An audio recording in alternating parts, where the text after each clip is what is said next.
দিনের মধ্যে জুলাই বিপ্লবে যারা অত্যন্ত গুরুত্বপূর্ণ ভূমিকা রেখেছে ঢাকা এবং ঢাকার বাইরে, বিশেষ করে প্রাইভেট ইউনিভার্সিটির স্টুডেন্টরা যারা এই আন্দোলনকে বাঁচিয়ে রেখেছে। আপনারা জানেন ঢাকা বিশ্ববিদ্যালয়ে যেদিন মেসাকার করে বন্ধ করে দেওয়া হয়েছে সেদিন আমরা সবাই ধরে নিয়েছিলাম যে আমাদের আন্দোলন মরে গেছে। ঠিক পরের দিন প্রাইভেট বিশ্ববিদ্যালয় যেভাবে বাঁশের কেল্লা হয়ে রুখে দাঁড়িয়েছে এবং আন্দোলনকে নতুন রূপ দিয়েছে, জীবন দিয়েছে, তারপরে আমাদের এই নতুন আজাদী তৈরি হয়েছে। আমরা কাছাকাছি সময় দেখতে পাচ্ছি বিভিন্ন প্রাইভেট বিশ্ববিদ্যালয়ের শিক্ষার্থী সহ এই জুলাই আন্দোলনে যারা ওতপ্রোতভাবে জড়িত ছিল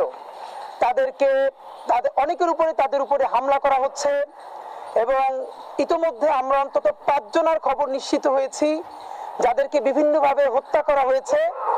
বাংলাদেশের মিডিয়াগুলো এইগুলোকে ফ্রেমিং করছে যে ছিনতাইকারীর ছুরিকাঘাতে, কাউকে বলছে যে টোকাই, কাউকে বলছে খাবারের উচ্ছিষ্ট নিয়ে ঝগড়া হয়েছে। এই কখনো ছুরিকাঘাত ছিনতাইকারীর উপর নাম দিয়ে, কখনো খাবারের উচ্ছিষ্টের ব্যবসার নাম দিয়ে এইগুলোকে ফ্রেমিং করে করে এই স্পিরিটকে নষ্ট করা হচ্ছে। সবার আগে আমরা আপনাদেরকে স্পষ্ট জানাতে চাই, প্রথম আলো বলেছে যে সে একজন টোকাই ছিল অথবা খাবারের উচ্ছিষ্ট নিয়ে ব্যবসা করত। খাবারের উচ্ছিষ্ট ব্যবসা করা তো দূরের কথা, প্রফেশনালি যদি কেউ একজন প্রস্টিটিউট হন এবং তিনি জুলাই আন্দোলনের জন্য জীবন দেন বা আহত হন, তিনি আমাদের সবচেয়ে বেশি শ্রদ্ধার পাত্র। সুতরাং আমাদেরকে এগুলো শিখাতে আসবেন না যে খাবারের উচ্ছিষ্ট নিয়ে ব্যবসা করে, কে টোকাই, কে মাদক সেবী। জুলাই বিপ্লবের জন্য যে জীবন দিয়েছে, জুলাই বিপ্লবের জন্য যে আহত হয়েছে, যে রাস্তায় নেমেছে, তার ধর্ম, বর্ণ, পেশা নির্বিশেষে তারা আমাদের নয়া বাংলাদেশের সব থেকে বড় সংগ্রামী মানুষ। সুতরাং তাদেরকে যেভাবে আঘাত করবে আপনারা এটুকু নিশ্চয়ই বুঝতে পারেন, জঙ্গি লীগ কোনোভাবেই তাদেরকে অনুষ্ঠান করে ঘোষণা দিয়ে তাদেরকে হত্যা করবে না। আমাদের সংগ্রামী হাসনাতকে, সার্জিসকে আপনারা দেখেছেন, তারা চট্টগ্রাম যাওয়ার পথে, বিভিন্ন জায়গায় যাওয়ার পথে কয়েকবার তাদেরকে ট্রাকে ধাক্কা দেওয়া হয়েছে। আমাদের বিভিন্ন আন্দোলনের আজকেও আমাদেরকে অনেকে জানিয়েছে তারা ফিল করছেন যারা আন্দোলনে অনেক সামনের সারিতে ছিলেন তাদেরকে পিছন থেকে কেউ ফলো করছে, তাদের খোঁজ খবর নিচ্ছে, তারা যখন যাচ্ছে আশেপাশে তাদেরকে ট্রেস করছে। এটা আমাদেরকে প্রতিদিন তারা ইনসিকিউর হয়ে যাচ্ছে, তাদেরকে জানাচ্ছেন। এবং বিশেষ করে প্রাইভেট বিশ্ববিদ্যালয়কে টার্গেট করার একমাত্র কারণ ঢাকা ইউনিভার্সিটি বা জগন্নাথ বা জাহাঙ্গীরনগর পাবলিক ইউনিভার্সিটিগুলোর হল আছে, আপনারা জানেন। এখানে যদি তারা কোনো একটা অকারেন্স করে ফেলে তাহলে সম্মিলিত প্রতিরোধ শুরু হবে। যেহেতু প্রাইভেট ইউনিভার্সিটিগুলোর হল নাই, তারা সারা ঢাকায় বিভিন্ন জায়গায় ছড়িয়ে ছিটিয়ে থাকেন। সুতরাং তাদেরকে টার্গেট কিলিং করলে একসাথে কোনো একটা আন্দোলন তৈরি হবে না। তাদের কাউকে বিভিন্ন যে তারা কারোর সাথে ডেট করতে গিয়ে মারা গেছে, আমার কথা হলো ডেট করতে গিয়ে মারা যাক আর যা করতে গিয়ে মারা যাক, কে অধিকার দিয়েছে স্বাধীন বাংলাদেশের রাষ্ট্রের একজন নাগরিককে কেউ হত্যা করবে? স্বরাষ্ট্র মন্ত্রণালয়ের কাজটা কি? স্বরাষ্ট্র মন্ত্রণালয়ের কাজ হচ্ছে যে যখন সব থেকে অপরাধী নাগরিকও যদি মারা যায় তার ব্যাপারে সে তদন্ত করবে, সেই তদন্ত প্রতিবেদন করবে।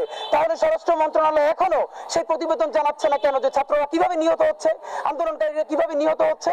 আপনাদেরকে আমি শুধু 1 মিনিটে জানাতে চাই, গত কয়েকদিনে এখন পর্যন্ত আমরা নিশ্চিত হয়েছি কমপক্ষে 5 জন যারা জুলাই বিপ্লবে ওতপ্রোতভাবে জড়িত ছিল, সামনের সারিতে নেতৃত্ব দিয়েছে তার প্রতিষ্ঠানে, তারা বিভিন্নভাবে হত্যার শিকার হয়েছে। ইস্ট ওয়েস্ট ইউনিভার্সিটির শিহান, যার লেখালেখিতে প্রচন্ড ভারত বিরোধিতা ছিল, ভারত বিরোধিতা বলতে ভারতের আগ্রাসনের বিরোধিতা ছিল তার লেখার মধ্যে, তাবেদারির বিরুদ্ধে লেখালেখি করত। আপনারা জানেন 12 ডিসেম্বর তাকে গাজীপুরে হত্যা করা হয়েছে। এআইইউবির সীমান্ত, তাকে নারায়ণগঞ্জে হত্যা করা হয়েছে 12 ডিসেম্বর। আদমজি কলেজের কাব্য এবং সুজানাকে আপনারা জানেন যে হত্যা করে তাদেরকে পূর্বাচলের লেকে তাদের লাশ পাওয়া গেছে। এবং গতকালকেই চট্টগ্রামের কৃষক দলের সাথে সংশ্লিষ্ট সম্ভবত সহসভাপতি জসিম, তাকে কুপিয়ে হত্যা করা হয়েছে। এবং আমরা বলতে চাই জসিমের চাচা বলেছে যে তাকে এই হত্যার সাথে আওয়ামী দুর্বৃত্তরা জড়িত আছে। আর প্রথম আলো নিউজ করেছে যে খাবারের উচ্ছিষ্টর ব্যবসা নিয়ে তাকে তারা নিজেরা হত্যা করেছে। সুতরাং এই প্রথম আলোকে কপি করে সব মিডিয়াগুলো এভাবে নিউজ করেছে।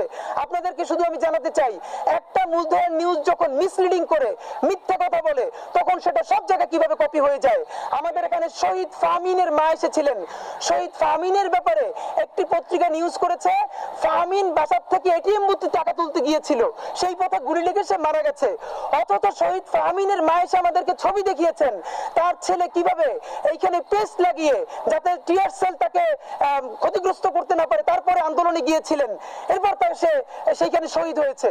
এবং শহীদ ফাহমিনের কথা আপনারা এখনই সার্চ করলে দেখবেন, একটা মূলধারা নিউজ করেছে সে এটিএম বুথের টাকা তুলতে গিয়ে মারা গেছে, সবাই সেটা কপি পেস্ট করে দিয়েছে। এইভাবে ফ্রেমিং করে আমাদের বিপ্লবীদেরকে তাদের মানে চরিত্রকে প্রশ্নবিদ্ধ করা হচ্ছে জনমানুষে। এবং আপনাদেরকে জানাতে চাই, ইতিমধ্যে আরো কমপক্ষে 5 থেকে 6 জনের তথ্য আমাদের কাছে আছে যারা ব্যাডলি ইনজিউর্ড হয়েছে। প্রথমত আপনারা জানেন ব্র্যাক ইউনিভার্সিটির মুজাহিদুল ইসলাম খান, যাকে 17 ডিসেম্বর মারাত্মকভাবে ছুরিকাঘাত করা হয়েছে, অল্পের জন্য সে বেঁচে গেছে। মুন্সিগঞ্জের ইব্রাহিম হোসেন রিফাত, তাকে 17 ডিসেম্বর, তার ছবিটা আপনারা দেখেছেন, তার হাতের রক কেটে দেওয়া হয়েছে, মুন্সিগঞ্জের রিফাত, যিনি বৈষম্য বিরোধী ছাত্র আন্দোলনের একজন অ্যাক্টিভ কর্মী। এবং ব্র্যাক ইউনিভার্সিটির শাহাব হোসেন মেহের, তাকে হত্যার হুমকি দেওয়া হয়েছে, যে এই জুলাই আন্দোলনের ব্র্যাক ইউনিভার্সিটির অন্যতম একজন সমন্বয়ক। নরসাত ইউনিভার্সিটির মুজাহিদ, তাকে এখন পর্যন্ত হত্যার হুমকি দেওয়া হয়েছে এবং সে আহত অবস্থায় আছে।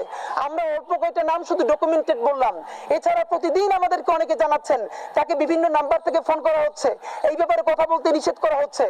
এইগুলোর সাথে কিভাবে, আমরা আবারও বলছি, আমরা যে জঙ্গি লীগ বলছি এটা আমরা নিজেরা গায়ের জোরে বলছি না। আপনারা জানেন জঙ্গি গোষ্ঠী জেএমবি যেভাবে 2004 সালে 63টা জেলায় টার্গেট কিলিং করেছে, ঝালকাঠিতে 2 জন বিচারককে হত্যা করেছে জেএমবি, ঠিক একই পন্থায় আওয়ামী লীগ এবং তাদের নিষিদ্ধ ছাত্রলীগ তারা এখন মিটিং করে মিছিল করে এই হত্যার পরিকল্পনা করেছে। সুতরাং জঙ্গি হতে হলে নামের সাথে জঙ্গি থাকতে হবে এটা না, তার কাজের প্রক্রিয়াটা ইজ ইম্পর্টেন্ট, সে কোন প্রক্রিয়ায় কাজ করছে। জেএমবি 2004-এ যেভাবে গুপ্ত হত্যা করেছে, আওয়ামী লীগ এখন যেটা করেছে এর মধ্যে কোনো পার্থক্য নাই। প্রমাণ আপনাদেরকে বলি, গতকালকে একটি ভিডিও ফাঁস হয়েছে, আপনারা দেখছেন, যেখানে ইতোমধ্যে আপনারা দেখেছেন যে আওয়ামী লীগের নিষিদ্ধ ছাত্র সংগঠন ছাত্রলীগের সভাপতি সাদ্দাম এবং শাহবাগের কসাই অমির রহমান পিয়াল, তারা একটি জুম মিটিং করছেন যেখানে আরো অন্যান্যরা আছে। সেই মিটিং এ শাহবাগের কসাই অমির রহমান পিয়াল বলছে, এই জুলাই বিপ্লবে যারা জড়িত, যারা জয় বাংলার বিরুদ্ধে কথা বলে, তাদেরকে পাড়ায় মহল্লায় বিভিন্ন জায়গায় কুপিয়ে হত্যা করতে হবে। এবং সাদ্দাম সেখানে উপস্থিত ছিল। একটা জুম মিটিং এ যখন এইভাবে মিটিং করা হয়, এবং আমরা আবারও বলছি, বাংলাদেশের জয় বাংলা স্লোগান হলো ভারতের জয় হিন্দ, ভারতের জয় শ্রীরাম। যেই জয় হিন্দ জয় শ্রীরাম বলে খ্রিস্টানদেরকে, মুসলমানদেরকে, দলিত শ্রেণীকে হত্যা করা যায়, বাংলাদেশের জয় বাংলা হলো এখন সেই স্লোগান যেটা বলে বাংলাদেশের আপামর জনসাধারণের উপরে গুপ্ত হত্যা চালানো যায়। আওয়ামী লীগ এখন সেই আওয়ামী লীগ যেটা 72-এর পর থেকে রক্ষী বাহিনীর ভূমিকা এসেছিল, সেই রক্ষী বাহিনী এখন নতুন নামে আপামর জনসাধারণের উপরে গুপ্ত হত্যা চালুর প্রক্রিয়া শুরু করেছে। সুতরাং আমরা আপনাদেরকে জানাতে চাই এটা আওয়ামী লীগ কেন করছে। আওয়ামী লীগের ব্যাপারে আজকে আমরা কিছু বলবো না, আমরা ভারতের ব্যাপারেও বলবো না, আজকে আমরা কথা বলবো আমাদের প্রশাসন তারা কি করছে। শুধু একটা কথা বলি, জঙ্গি লীগ এই কার্যক্রমটা ঘোষণা দিয়ে শুরু করেছে এই জন্য, তারা এখন জানে বাংলাদেশে যদি সুষ্ঠু বিচার হয়, গণহত্যার দায়ে শুধু আমাদের ছাত্র জনতার কাছে যে ভিডিও ডকুমেন্টেশন আছে কাঁচা র, এগুলো যদি আন্তর্জাতিক অপরাধ আদালত এবং ইন্টারন্যাশনাল কমিউনিটিতে ফাইল করা যায়, তাহলে বাংলাদেশে অন্তত আওয়ামী লীগ নিষিদ্ধ তো দূরের কথা, আগামী 100 বছরেও আওয়ামী লীগ জীবনে আর রাজনীতির র উচ্চারণ করতে পারবে না। সুতরাং তারা তাদের বিচারকে বাধাগ্রস্ত করতে এখন ছাত্র জনতার মধ্যে একটি আতঙ্ক তৈরি করতে চায়। যারা আওয়ামী লীগের বিচারের জন্য রাজপথে আছে, আমরা ছাত্র জনতা থেকে শুরু করে এখন দেখেন আমরা সব থেকে বেশি হুমকিতে আছি কারা, বাংলাদেশের রাজনৈতিক দলগুলো ইতিমধ্যে বিভিন্ন পুনর্বাসনের মাধ্যমে তারা তাদেরকে সিকিউর করে নিয়েছে। সরকারও করোনা কোনোভাবে হাতে গোনা 3-4 জন ছাত্র উপদেষ্টা ছাড়া, আমি আপনাদেরকে বলে রাখি, আবার যদি আওয়ামী লীগ ব্যাক করে এদের কারো কিছু হবে না, সবাই আবার দিব্যি ঘুরে বেড়াবে। একমাত্র যারা কোনো রাজনৈতিক দলের ব্যানারে ছাড়া যেই লক্ষ লক্ষ ছাত্র জনতা জুলাই বিপ্লবে অংশগ্রহণ করেছে, তাদের জীবন আজ সব থেকে বেশি বিপন্ন, তাদের কোনো আজকে জীবনের নিরাপত্তা নাই। আমরা আপনাদেরকে সাংবাদিক বন্ধুরা আমাদেরকে অনেকে ফোন করে বলেন, ভাই একজন লোক সাথে নিয়ে ঘুরবেন, আপনারা জিজ্ঞেস করেন আমরা কিভাবে একজন লোক সাথে নিয়ে ঘুরবো, আমরা সেই মানে টাকা কোথায় পাবো, আমাদের কি গাড়ি আছে, অথবা আমি একটা গাড়ি মেনটেন করবো, আমার সাথে 2 জন সিকিউরিটি মেনটেন করবো, আমি কি একা, আমার সাথে হাজারো ভাই বোন আছে, তাদের সিকিউরিটি যদি আমরাই মেনটেন করি তাহলে রাষ্ট্রের কাজটা কি, রাষ্ট্র তাহলে কি করবে? আমাদেরকে বিভিন্ন গোয়েন্দা সংস্থা থেকে জানানো হয় আমরা যেন একটু নিরাপদে থাকি, আমরা নিরাপদে থাকি এই কথা বলে আমাদেরকে ঘরের মধ্যে ঢুকাই দিয়া ছাত্র জনতা থেকে বিচ্ছিন্ন করে তারপরে আপনারা কি আওয়ামী লীগকে পুনর্বাসন করতে চান? আমরা যদি বাসার মধ্যে থাকি তাহলে তো আওয়ামী লীগের ঠিক মতো হয়, আর ছাত্র জনতার মধ্যে গেলে আমাদেরকে যদি নিরাপত্তা নিশ্চিত করতে না পারেন তাহলে বাংলাদেশের গোয়েন্দা সংস্থার রাষ্ট্রীয় সমস্ত পুলিশ র্যাব তাদের কাজটা কি? এবং আপনাদেরকে জানাতে চাই, আর্মি এখন কি করছে, আর্মিকে ম্যাজিস্ট্রেসি পাওয়ার দেওয়া আছে। তারা পুলিশের কখনো দেখি হেলমেট চেক করতেছে, তারা আমরা জানি আর্মি কি করতে পারে। বিএনপি ক্ষমতা আসার পরে 3 মাস অপারেশন ক্লিন হার্ট পরিচালনা হয়েছিল, তখন আমরা বাচ্চা ঢাকার রাজধানী থেকে শুরু করে উপজেলা ইউনিয়ন পর্যন্ত প্রত্যেকটা সন্ত্রাসী সোজা হয়ে গিয়েছিল, বড় চুল পর্যন্ত রাখতো না, গাঁজা খাওয়া বন্ধ করে দিছে আর্মির সেই অ্যাকশনের কারণে। এবং বিএনপি নেতা পর্যন্ত সবাই যখন সন্ত্রাসের সাথে জড়িত ছিল তারাও তখন গ্রেফতার হয়েছে। সেই ম্যাজিস্ট্রেসি পাওয়ার আজকেও আর্মিকে দেওয়া হয়েছে। বাংলাদেশের তো কেউ জানেই না যে আর্মির ম্যাজিস্ট্রেসি পাওয়ার আছে। আর্মি যদি ম্যাজিস্ট্রেসি পাওয়ার চালায় তাহলে এইগুলো কি করে হতে পারে? সুতরাং আমরা আপনাদেরকে জানাতে চাই, আজকের এই যে হত্যাকাণ্ডগুলো চলছে, এই হত্যাকাণ্ডগুলো আওয়ামী লীগের বৃহত্তর পরিকল্পনার অংশ। এর বড় কারণ, প্রথম প্রমাণ, যেখানে জঙ্গি ছাত্রলীগের সাদ্দাম মিটিং করছে, পিয়াল কথা বলছে এবং খুনের নির্দেশ দিচ্ছে, সেই খুনের আগে জয় বাংলা বলে হত্যা করতে হবে সেই নির্দেশনা দিচ্ছে, এরপরে আবার কি প্রমাণ লাগবে? সুতরাং আওয়ামী লীগের বিচার ঠেকাতে তারা এখন উঠে পড়ে লেগেছে রক্ষী বাহিনীর মতো বাংলাদেশে গুপ্ত হত্যা চালাতে। সুতরাং এই মুহূর্তে ছাত্র জনতার করণীয় কি? এইখানে আজকে আমরা দুটো ফ্রেমে কথা বলতে চাই। প্রথমত, এই কাজগুলো হওয়ার পিছনে দুটো গ্রুপের সব থেকে বড় দায়। 1 নম্বর বাংলাদেশের রাজনৈতিক দলগুলোর, এবং আরেকটা দায় হলো সরকারের। রাজনৈতিক দলের দায় আপনাদেরকে বলি, দেখুন আমরা ছাত্র জনতা বললাম যেই নির্বাচনই হয় নাই, যেই ভোটই হয় নাই, সেই ভোটের পার্লামেন্ট অবৈধ। সেই পার্লামেন্ট যে রাষ্ট্রপতি নির্বাচন করেছে সেই রাষ্ট্রপতিও অবৈধ। জুলাই বিপ্লবের পরে অবৈধ রাষ্ট্রপতি আর থাকতে পারে না। আমরা ছাত্র জনতা নিয়ে রাষ্ট্রপতি অপসারণের সামনে গেলাম, আমাদেরকে বাংলাদেশের বিএনপি সহ জামাত সহ সকল রাজনৈতিক দল আমাদেরকে শত্রু বানিয়ে দিল। কেন? আমরা চুপ্পুর অপসারণ চাই, তাহলে নাকি সাংবিধানিক শূন্যতা তৈরি হবে। আমরা বললাম এই সংবিধান ইটসেলফ একটা ফ্যাসিস্ট সংবিধান, এখানে সকল ক্ষমতা একজন মানুষকে দিয়ে দেয়া আছে, এখানে ন্যূনতম ডেমোক্রেসির চর্চা নাই। এই সংবিধানটা বাকশালী সংবিধান, এটাকে পরিবর্তন করে বাংলাদেশের ছাত্র জনতার গণভোট তৈরি করে, গণভোটের মাধ্যমে নতুন কনস্টিটিউট অ্যাসেম্বলি তৈরি করে তারপর নতুন সংবিধান তৈরি করতে হবে, এবং সেই সংবিধানের আলোকে নয়া বাংলাদেশের প্রথম জাতীয় সংসদ নির্বাচন হবে। আমাদেরকে বললো সেই সংবিধান নাকি পরিবর্তন করা হলো রাজনৈতিক দলের কাজ, এটা লম্বা সময়, এটা করা যাবে না, আবার সাংবিধানিক তৈরি হবে। তারপরে আমরা সংবিধানকে লাল কার্ড দেখালাম রাজু ভাস্কর্যে, আমাদেরকে তখন আবার রাজনৈতিক দলগুলো শত্রু বানিয়ে ফেললো। আমরা তারপরে দাবি তুললাম, আপনারা আমাদেরকে বলেন ভাই, ছাত্রলীগকে সরকার কোন গ্রাউন্ডে নিষিদ্ধ করেছে? নিষিদ্ধ করেছে সে প্রকাশ্য দিবালোকে এই মধুর ক্যান্টিন থেকে শুরু করে সারা বিশ্ববিদ্যালয় রামদা দিয়ে কুপিয়ে হত্যা করেছে। তাকে বলে রাখি, আমাদের ইনকিলাব মঞ্চের লাল জুলাই গানটা বের হয়েছে, আপনারা দেখেছেন। একটা গানে যে শুধু আমরা যেভাবে ডকুমেন্টারি দিয়ে দেখিয়েছি, মানুষ অসুস্থ হয়ে যাচ্ছে দেখে, তাহলে আরো রিয়েল প্রমাণগুলো আপনাদের আর কি চাই? যেই কারণে ছাত্রলীগকে নিষিদ্ধ করা যায়, একই কারণে ছাত্রলীগের আব্বা আওয়ামী লীগকে কেন নিষিদ্ধ করা যায় না? শুধু এই দাবি আমরা করেছিলাম। আমাদেরকে বললো তোমরা বুঝবে না, তোমরা অনেক কিছু বোঝো না। এরপরে এই কথাবার্তা বলে তারা কি করলো, সকল রাজনৈতিক দলগুলো ভোটের রাজনীতিতে ফিরে গেল এবং আওয়ামী লীগের পুনর্বাসন করলো। প্রত্যেকে সকল আওয়ামী লীগের ব্যবসা বাণিজ্যগুলোর মধ্যে ভাগ বসালো, অল্প কয়েকজন সামনের আওয়ামী লীগ থেকে সরাই দিয়া। আমি শুধু একটা বিএনপির নাম বলছি না, বিএনপি, জামাতে ইসলামী, এমনকি বাংলাদেশের প্রত্যেকটা রাজনৈতিক দল যে যার সাধ্য মতো আওয়ামী লীগকে পুনর্বাসন করতেছে, আপনারা দেখতেছেন। এবং সেই লীগ পুনর্বাসন করে আমরা যখন এই কথাগুলো বলি, আমাদেরকে বলে তোমরা বুঝবে না। ভাই, যখন জুলাই বিপ্লব হলো তখন আমরা এত কিছু বুঝলাম, আর এখন আমাদেরকে বলেন বুঝবো না। একটু প্লিজ বুঝে বলেন না, আমরা বুঝবো। আমাদের সাথে একদিন বসেন, আমাদের সাথে কথা বলেন। রাজনৈতিক দলগুলোর এমন অবস্থা হয়েছে, বিএনপি কে দাওয়াত দিলে আমাদের প্রোগ্রামে আসে না, জামাতকে দাওয়াত দিলে আসে না, কোন রাজনৈতিক দল এখন আমাদের সাথে কোনো প্রোগ্রামে আসতে চায় না, কারণ তারা মনে করে আমাদের কোনো কথা তাদের জন্য বিব্রতকর হতে পারে। কেন ভাই, ছাত্র জনতাকে যখন আন্দোলনে ডাকলেন তখন এই চিন্তা করতে পারেন নাই? আমরা কি ক্ষমতা যাওয়ার জন্য এই কথা বলছি? ইনকিলাব মঞ্চ কি কোনোদিন পার্টি হবে? অন্তত জনতার কথাগুলো আমরা আপনাদের সাথে বলতে চাই, আপনারা আপনাদের শত্রু ভাবেন কেন? এবার আমি যে কথাটা বলতে চাই, লীগের পুনর্বাসন করছে বাংলাদেশের প্রত্যেকটা রাজনৈতিক দল। সুতরাং এই আন্দোলন যদি ব্যর্থ হয়, প্রত্যেক দায় কিন্তু গিয়ে সেই রাজনৈতিক দলগুলোর উপরে পড়বে, আমরা জানিয়ে রাখলাম। এবার আপনারা আসেন, সরকারের দায়টা কি? প্রথম কথা, আমরা জানি আর্মি থেকে বলা হলো 626 জন আওয়ামী সন্ত্রাসী ক্যান্টনমেন্টের মধ্যে গিয়ে আশ্রয় নিল। এর কিছুদিন পর শুনি আস্তে আস্তে সবাই পাচার হয়ে গেল। আমরা বারবার তখন বলেছি 626 জনের নাম আমাদেরকে বলেন, না আমাদেরকে বলে নাই, তাদেরকে গ্রেফতার করেন, তাদেরকে করে নাই। তাহলে 626 জন অপরাধী ক্যান্টনমেন্টের মধ্যে গিয়ে পালাই থাকার পর তারা যদি পালাই যেতে পারে, সেই পালাই তো আর বিএনপি তারে পালাই পাঠায় নাই, বিএনপির তো সেই ক্ষমতা নাই, জামাতও পারে নাই, ছাত্র জনতাও পারে নাই, সরকার তাকে সাহায্য করেছে। আরো স্পষ্ট করে বলতে চাই, তারা যদি ক্যান্টনমেন্টের মধ্যে থাকে তাহলে আর্মি তাদেরকে সাহায্য করেছে। তাহলে সেটা আপনাদের বলতে লজ্জা কোথায়? আপনারা তাদেরকে প্রকাশ করছেন না কেন? আপনারাই তাদেরকে পালিয়ে যেতে বাধ্য করেছেন। নাম্বার 2, সব থেকে লজ্জাকর ব্যাপার, এখন আমরা কি জানি, ওবায়দুল কাদের খুনি হাসিনা পালিয়ে যাওয়ার পর 3 মাস বাংলাদেশে অবস্থান করেছে। এর থেকে লজ্জার আমাদের জন্য কি হতে পারে?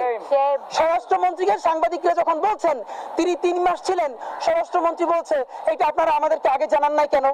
তাহলে তো আপনারা যেটা যেটা জানিয়েছেন আমরা তো সেটা অ্যাকশন নিয়েছি। আমি কি বলবো বুঝি না, স্বরাষ্ট্রমন্ত্রী কি মানে উনি কি অসুস্থ?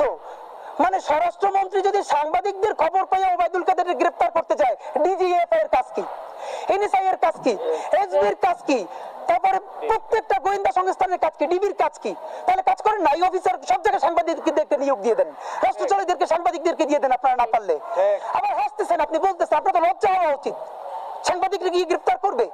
তো ওবায়দুল কাদের যদি 3 মাসে থাকতে পারে, 626 জনের যদি পুনর্বাসন দিয়ে দিতে পারেন, সরকারের তো লজ্জা হওয়া উচিত যখন তারা বিএনপির বিরুদ্ধে পুনর্বাসনের অভিযোগ তোলে, জামাতের বিরুদ্ধে অভিযোগ তোলে। আপনি যদি সকল খুনিদের পার করে দিতে পারেন, তাহলে বিএনপি এবং জামাত অন্যান্য রাজনৈতিক দল তার প্রয়োজনে কেন পুনর্বাসন করতে পারবে না?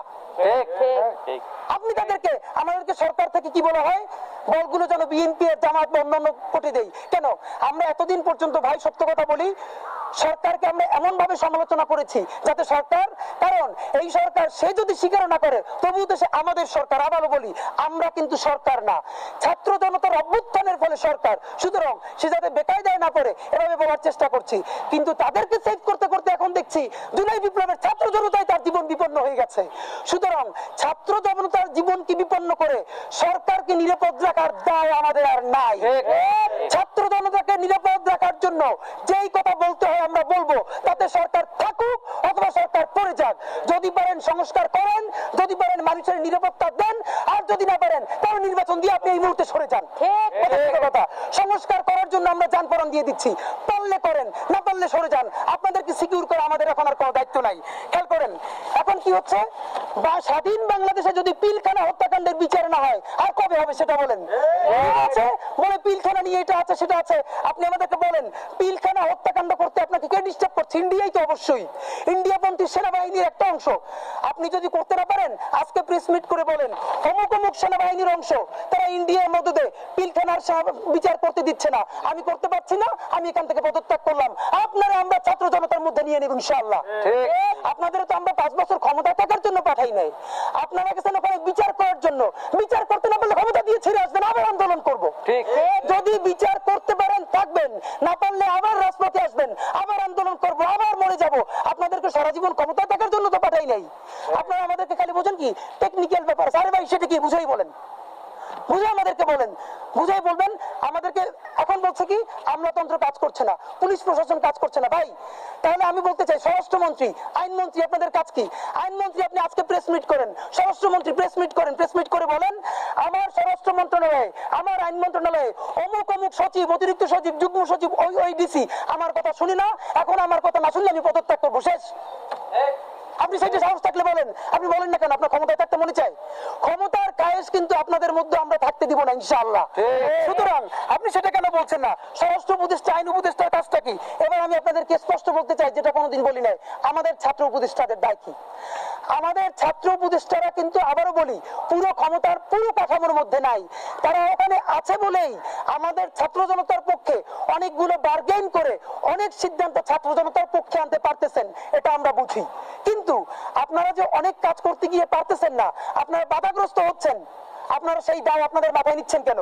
সারা বাংলাদেশের ছাত্র জনতা বলছে তোমরাই তো এখন এমপি, তোমরাই তো এখন মন্ত্রী, তোমরা পারতেছো না কেন? অথচ আমরা জানি আপনাদের দায়িত্ব, আপনাদের ক্ষমতা নাই। আপনারা চেষ্টা করবেন, না পারলে আজকে ছাত্র উপদেষ্টা তিনজনকে বলতে চাই, মাহফুজ আলম, নাহিদ ইসলাম, আসিফ মাহমুদ, প্রেস ব্রিফ করেন, প্রেস ব্রিফ করে বলেন এই সঠিক সিদ্ধান্ত আমরা নিতে চাই, অমুক অমুক উপদেষ্টা, অমুক অমুক আমলা আমাদেরকে বাধাগ্রস্ত করছে, 24 ঘন্টার মধ্যে যদি আমাদেরকে করতে দেয় আমরা থাকবো, আর নইলে আমরা উপদেষ্টা থেকে পদত্যাগ করব। আপনাদেরকে নিয়ে এসে আমরা আবার আন্দোলন করে তুলবো ইনশাআল্লাহ।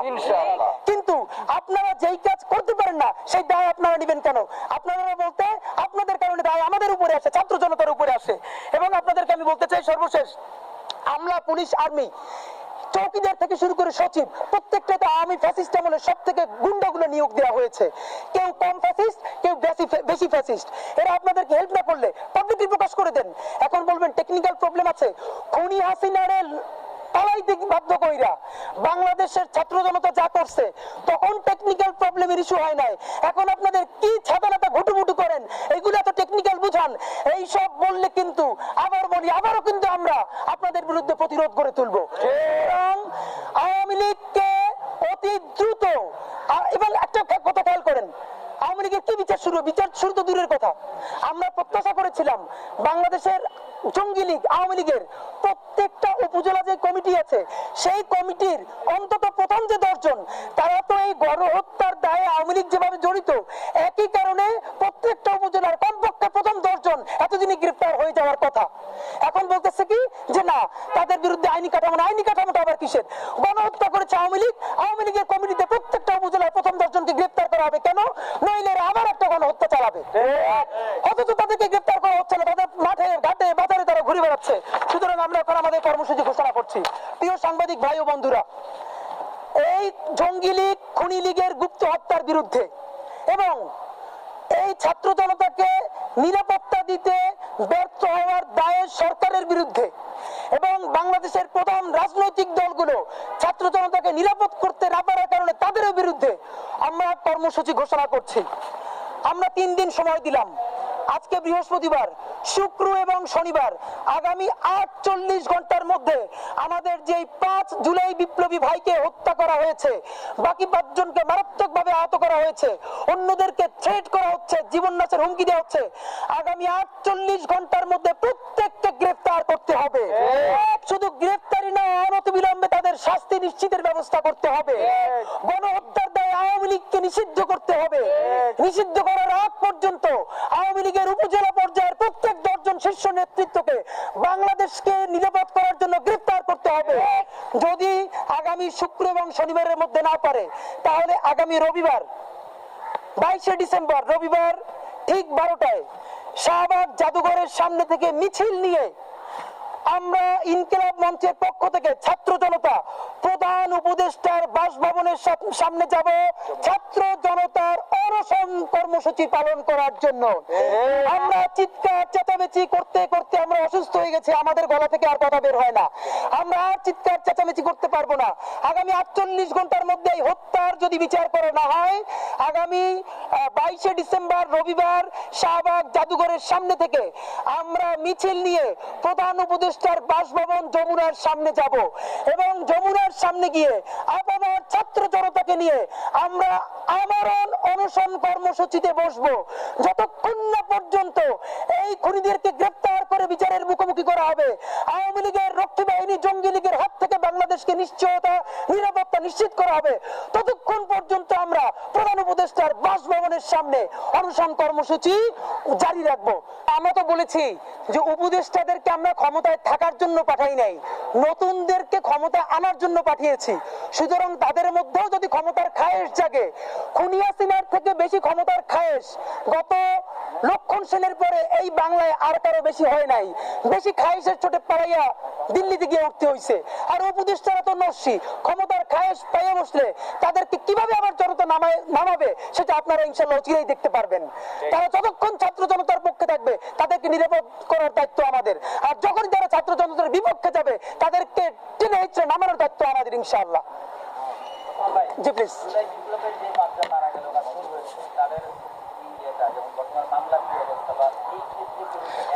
আপনাদের মাধ্যমেই বলি, আমরা এখন পর্যন্ত একটা ভেইগ অবস্থায় আছি।